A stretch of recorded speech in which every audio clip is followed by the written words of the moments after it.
ঢাকা উত্তর সিটির উপনির্বাচনে আওয়ামী লীগের মেয়র প্রার্থী আতিক আশরাফের আসনে নৌকার প্রার্থী ছোট বোন লিপি। প্রধানমন্ত্রীর আমন্ত্রণ পেলেন ঐক্যফ্রন্টের নেতারা। ডক্টর কামাল দেশে ফেরার পর সিদ্ধান্ত জানালেন মন্টু। কুমিল্লায় নিহত ১৩ শ্রমিককে নিজ গ্রামে দাফন। চালক হেলপারের বিরুদ্ধে মামলা। অসচেতনতায় সড়কে শৃঙ্খলা ফিরছে না বলছে পুলিশ। এবং জলবায়ুর বিরূপ প্রভাবে ২০৫০ সালের মধ্যে বাংলাদেশের ১ কোটি মানুষের গৃহহীন হওয়ার আশঙ্কা। যুক্তরাষ্ট্রের উদ্বেগজনক প্রতিবেদন।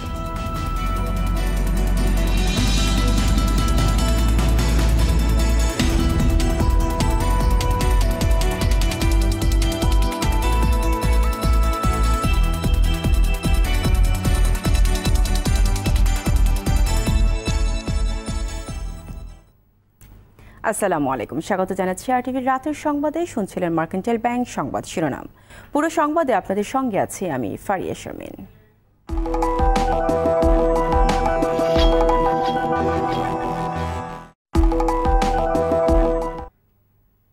এবার বিস্তারিত। ঢাকা উত্তর সিটি কর্পোরেশনের মেয়র পদে ব্যবসায়ী নেতা আতিকুল ইসলামকে মনোনয়ন দিয়েছে আওয়ামী লীগ। আর কিশোরগঞ্জ ১ আসনে নৌকার প্রার্থী সদ্য প্রয়াত সংসদ সদস্য ও জনপ্রশাসন মন্ত্রী সৈয়দ আশরাফুল ইসলামের বোন সৈয়দা জাকিয়া নূর লিপি।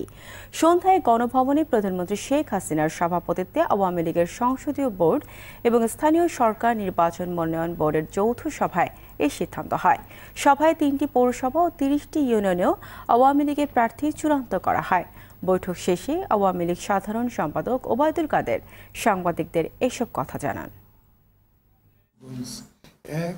আমাদের প্রয়াত নেতা সৈয়দ আশরাফুল ইসলামের ছোট বোন সৈয়দা জাকিয়া নূর লিপি, সৈয়দ নজরুল ইসলামের মেয়ে, তাকে আমরা মনোনয়ন দেওয়ার সিদ্ধান্ত নিয়েছি।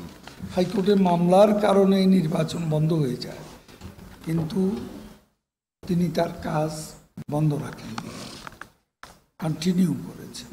সেজন্য আমরা তাকেই আমাদের আবারও মোহাম্মদ আতিকুল ইসলাম আপনাকেই আমরা সিদ্ধান্ত নিয়েছি আওয়ামী লীগের পক্ষে নৌকা মার্কার মনোনীত প্রার্থী।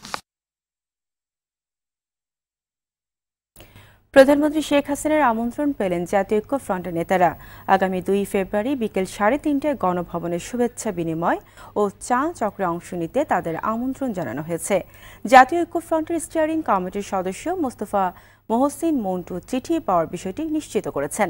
তবে প্রধানমন্ত্রীর আমন্ত্রণে তারা যাবেন কিনা সে বিষয়ে চূড়ান্ত সিদ্ধান্ত হবে ফ্রন্টের শীর্ষ নেতা ডক্টর কামাল হোসেন দেশে ফেরার পর। বর্তমানে চিকিৎসার জন্য সিঙ্গাপুর অবস্থান করছেন তিনি। রোববার তার দেশে ফেরার কথা রয়েছে। প্রধানমন্ত্রী জাতীয় ঐক্যের আহ্বানকে নাকচ করেছেন বিএনপি মহাসচিব মির্জা ফখরুল ইসলাম আলমগীর। জানালেন সংসদে যোগ না দেওয়ার কথাও। এদিকে বিএনপি ভেঙে যাচ্ছে ওবায়দুল কাদেরের এমন বক্তব্যকে প্রত্যাখ্যান করে আওয়ামী লীগেই শূন্যতা তৈরি হয়েছে বলে দাবি করেছেন সিনিয়র যুগ্ম মহাসচিব রুহুল কবির রিজভী। বিস্তারিত জানাচ্ছেন আশিকুল আলম। শনিবার রাজধানীর নয়াপল্টনের দলীয় কার্যালয়ে যান বিএনপি মহাসচিব। এ সময় জাতির উদ্দেশ্যে দেয়া প্রধানমন্ত্রীর ভাষণের প্রতিক্রিয়া জানতে চান সাংবাদিকরা। মির্জা ফখরুল বলেন, একাদশ জাতীয় সংসদ নির্বাচনে রাষ্ট্রকে জনগণের প্রতিপক্ষ বানানো হয়েছে। জাতীয় ঐক্যের ব্যাপারে উনি যে ডাক দিয়েছেন সেটা আপনার মানুষ তো ওটাকে আপনার মেনে নেওয়ার কোনো কারণ নেই। তখন তিনি যে কথাগুলো দিয়েছেন সেই কথাগুলো তিনি রাখতে পেরেছেন? একটাও রাখতে পারেননি, অর্থাৎ রাখেননি।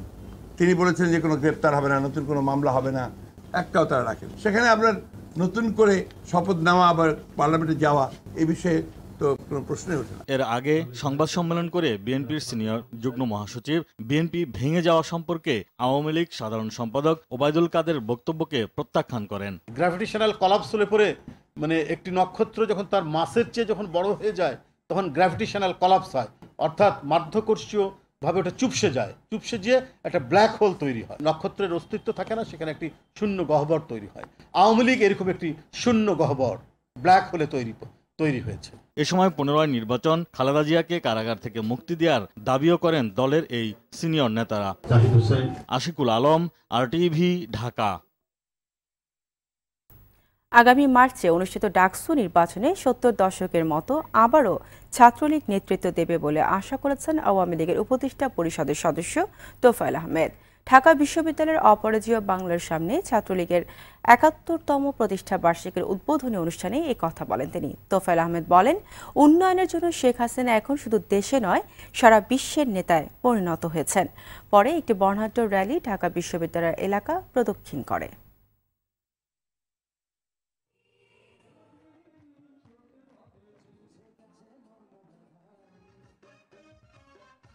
এইবার নৌকায় ভোট দিয়ে শেখ হাসিনাকে মানুষ রায় দিয়েছে, ম্যান্ডেট দিয়েছে যে বঙ্গবন্ধুর অসমাপ্ত কাজ ক্ষুধামুক্ত দারিদ্র্যমুক্ত বাংলাদেশ তারা প্রতিষ্ঠিত করবে। ডাকসু নির্বাচন 13ই মার্চ। আমি বিশ্বাস করি ছাত্রলীগের মধ্যে যে ঐক্য স্থাপিত হয়েছে, আবার আমরা সেই ৬৭-৬৮ মতো আবার ছাত্রলীগ বিজয়ী হয়ে ডাকসুকে তারা নেতৃত্ব দেবে। শিগগিরই আলাপ আলোচনার মাধ্যমে সংবাদপত্রের নবম ওয়েজ বোর্ড নিয়ে সমস্যার সমাধান হবে বলে মনে করেন সড়ক পরিবহন ও সেতুমন্ত্রী ওবায়দুল কাদের। শনিবার সকালে তথ্য মন্ত্রণালয়ের সম্মেলন কক্ষে নবম ওয়েজ বোর্ড নিয়ে নতুন কমিটির সদস্যরা আলোচনায় বসেন। আলোচনায় সংবাদপত্রের কয়েকজন সম্পাদকও উপস্থিত ছিলেন। পরে কমিটির আহ্বায়ক ওবায়দুল কাদের বলেন, বিষয়টিতে জটিলতা আছে যা আলোচনার মাধ্যমেই সমাধান সম্ভব। এই নিয়ে আলোচনা করতে আবারও সাংবাদিক নেতাদের সঙ্গে বসবেন বলে জানান তিনি।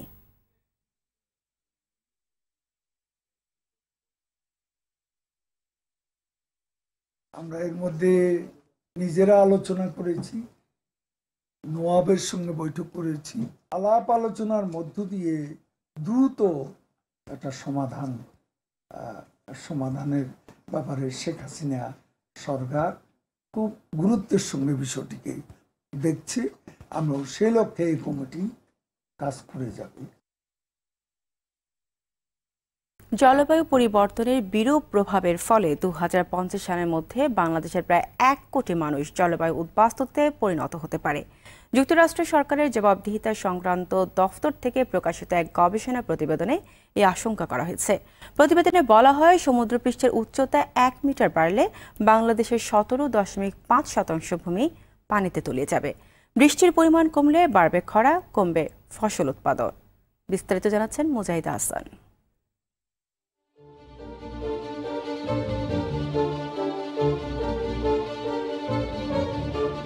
সম্প্রতি যুক্তরাষ্ট্র সরকারের জবাবদিহিতা সংক্রান্ত দপ্তরের প্রতিবেদনে জলবায়ু পরিবর্তন বিশ্বের অভিবাসন বাস্তবতাকে কিভাবে বদলে দিচ্ছে তা তুলে ধরা হয়েছে।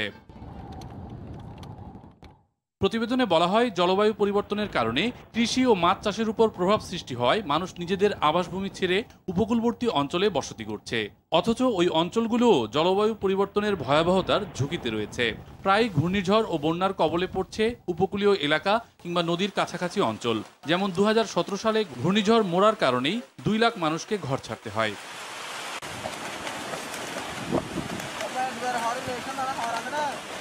এশীয় উন্নয়ন ব্যাংকের প্রতিবেদনকে উদ্ধৃত করে বলা হয়, জলবায়ু পরিবর্তনের কারণে অভিবাসন এখন বেঁচে থাকার অন্যতম কৌশল।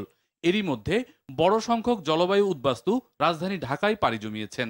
প্রতিবেদন অনুযায়ী 2011 থেকে 2050 সাল পর্যন্ত জলবায়ু পরিবর্তনের কারণে বাংলাদেশে 96 লাখ উদ্বাস্তু তৈরি হবে। এশীয় উন্নয়ন ব্যাংকের আশঙ্কা, এই জলবায়ু উদ্বাস্তুরা অস্থিতিশীল পরিবেশ তৈরি করতে পারে। আইপিসিসির প্রতিবেদন অনুযায়ী 2030 সালের মধ্যে জীবিকা ও খাদ্য নিরাপত্তার উপর বিরূপ প্রভাবের কারণে প্রায় 15% দারিদ্র্য বাড়তে পারে। তবে আন্তর্জাতিক অভিবাসন সংস্থা ও অন্যান্যদের মতে, জলবায়ু পরিবর্তনের প্রভাবে স্থিতিশীলতা আনতে প্রবাসী বাংলাদেশিদের রেমিটেন্স সহায়ক ভূমিকা রাখতে পারে। মুজাহিদা হাসান, আরটিভি। রোহিঙ্গাদের ফিরিয়ে নিতে দৃশ্যমান করে উদ্যোগ নিচ্ছে না মিয়ানমার, তাই সংকট সমাধানে নতুন করে চিন্তা করছে সরকার। সকালে ঢাকা বিশ্ববিদ্যালয়ে এক সেমিনার শেষে এসব কথা বলেন পররাষ্ট্রমন্ত্রী AK আব্দুল মোমেন। এই সময় টানা তৃতীয়বারের মতো প্রধানমন্ত্রী হয় শেখ হাসিনাকে অভিনন্দন জানিয়ে ডোনাল্ড ট্রাম্পের চিঠির বিষয়েও কথা বলেন তিনি।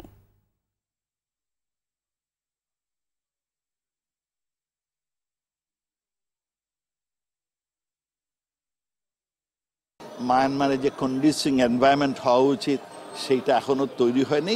এই প্রেক্ষিতে আমরা নতুন করে চিন্তা ভাবনা করব।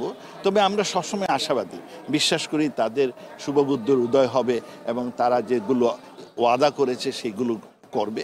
আমরা সাদাসিধা মানুষ, যেটা চোখে দেখি সাদাকে সাদা বলি, কালোকে কালো বলি। তো যারা এই ফেক টেক যাদের অভিজ্ঞতা আছে তারা হয়তো এই ধরনের নেতিবাচক কথা বলতে পারে।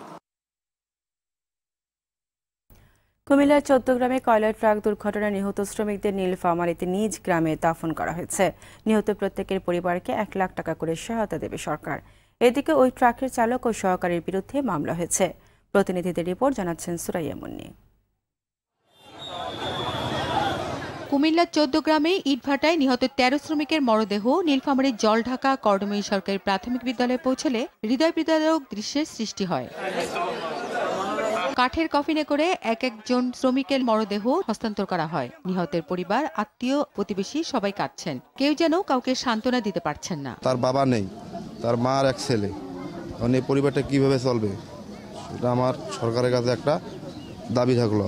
আবার আমার কি আছে যেন এই সংসারটা খুব ভালোভাবে চলে। মরদেহগুলো নিহতের স্বজনদের কাছে হস্তান্তর করেন নীলফামারীর জেলা প্রশাসক। ইতিমধ্যে ২০,০০০ টাকা করে আমরা তাদের সৎকার এবং দাফন কাফনের জন্য দিয়েছি, কিছু শুকনো খাবার দিয়েছি, কম্বল দিয়েছি এবং সরকারের সামনে যে সব মানবিক সহায়তা থাকবে এবং জেলা প্রশাসনের পক্ষ থেকে যত ধরনের সুযোগ সুবিধা থাকবে তারা আমাদের সরকারের যে সোশ্যাল সেফটি নেটওয়ার্ক আছে এর আওতায় আমরা পর্যায়ক্রমে তাদেরকে নিয়ে আসবো। নিহত প্রত্যেকের পরিবারকে ১ লাখ টাকা সহায়তা ও আহতদের চিকিৎসা সেবা দেওয়া হবে বলে জানিয়েছেন শ্রম ও কর্মসংস্থান প্রতিমন্ত্রী।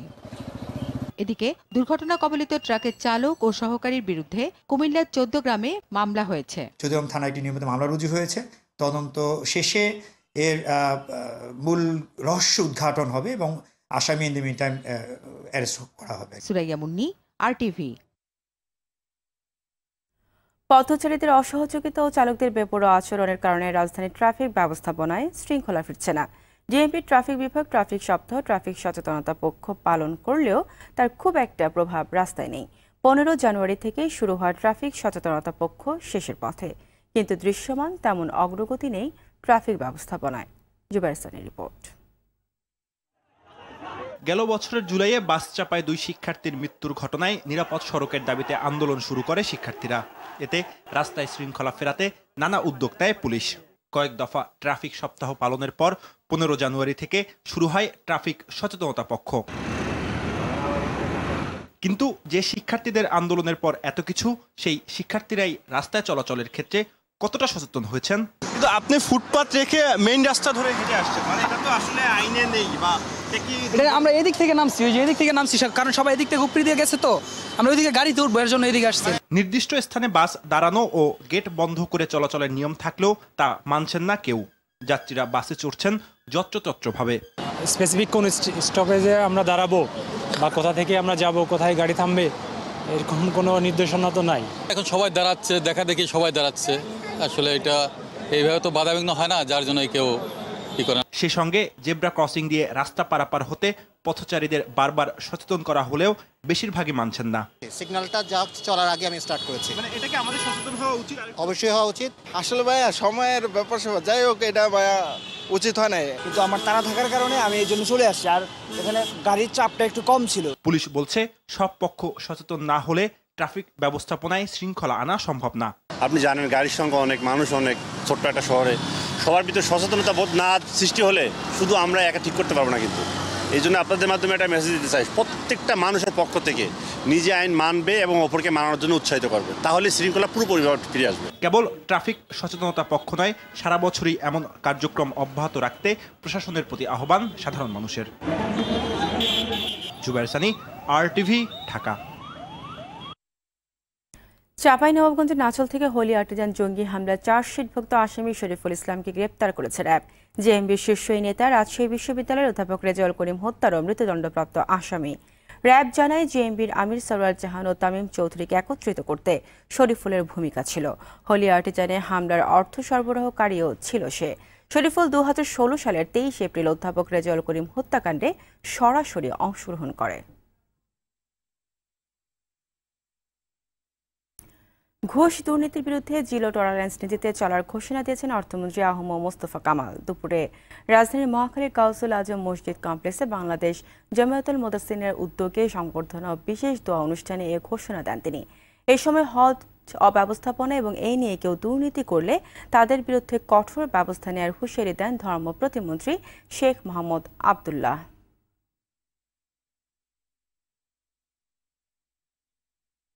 ঢাকা বিশ্ববিদ্যালয়ের গণযোগাযোগ ও সাংবাদিকতা বিভাগ অ্যালামনাই অ্যাসোসিয়েশনের ৪১ সদস্য বিশিষ্ট নতুন কার্যনির্বাহী কমিটি গঠিত হয়েছে। আজ ঢাকা বিশ্ববিদ্যালয়ের সিনেট ভবনের অ্যালামনাই ফ্লোরে সংগঠনের নবম বার্ষিক সাধারণ সভায় এই কমিটি গঠন করা হয়।